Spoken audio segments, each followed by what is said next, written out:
Voilà, on va faire de la culture des pommes de terre en hors-sol. Pour cela, nous avons besoin d'un récipient et de boules d'argile. On perce des trous à un niveau de 4 cm au bas du pot et on place les pommes de terre directement sur les boules d'argile. Là, c'est le trou par où sort le surplus d'eau.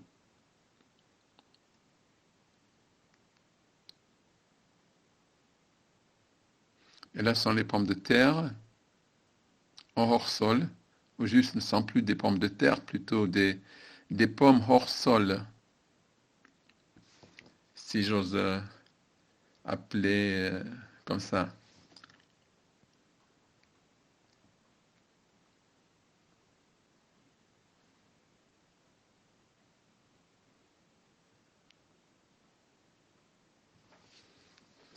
Bon, les plantes n'ont qu'un seul désir, pousser et donner des fruits ou des légumes.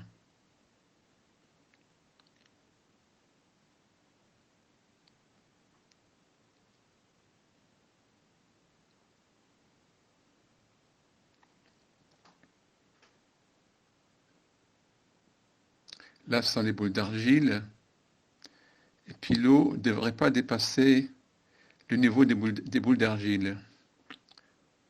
C'est pour cela qu'il y a un trou sur le côté, au bas du pot. Voilà, là, c'est des trous. Et dès que l'eau dépasse le niveau des boules d'argile, ben, elle sort par le trou.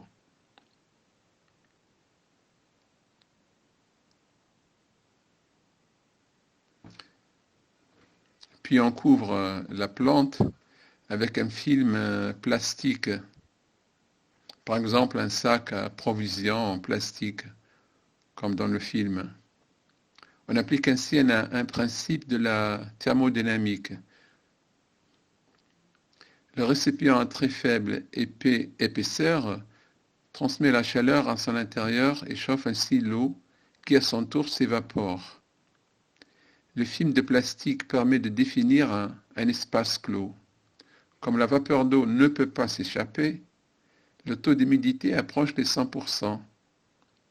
L'un des côtés du film plastique est en contact avec l'air extérieur, qui est plus frais que l'air à l'intérieur du récipient.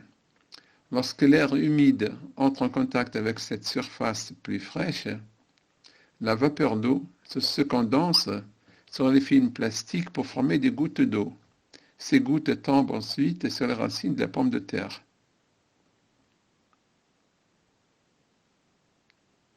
Dans ce cas, la conduction thermique est fonction premièrement de la différence de température entre le récipient et le milieu extérieur, c'est-à-dire la température de l'air. Deuxièmement, de la conductivité thermique du récipient qui est fonction du coefficient de transfert thermique. Troisièmement, de l'épaisseur du récipient. Quatrièmement, du rayonnement solaire, c'est-à-dire l'émission d'infrarouge du soleil vers le récipient. La lumière en général. Lorsqu'on désire abaisser le coût des surfaces d'échange de chaleur, on pense tout de suite aux matières plastiques, qui sont nettement moins chères que la plupart des matériaux métalliques couramment employés dans le génie chimique ou l'industrie agroalimentaire. Mais le problème de l'utilisation des matières plastiques en tant que matériaux d'échange de chaleur est celui de leur mauvaise conductibilité thermique.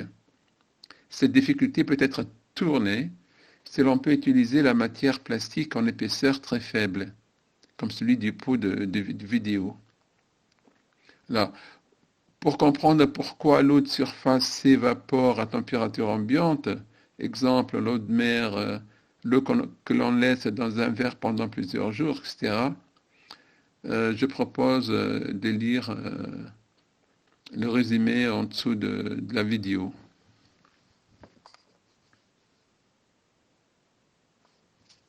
Bon, je montre encore une fois les patates. Il y a des grosses et des petites, mais ça pousse encore en fin de compte. Les racines se sent bien formé en fin de compte, malgré qu'il n'y a pas de sable. De toute façon, on n'a pas besoin de sable.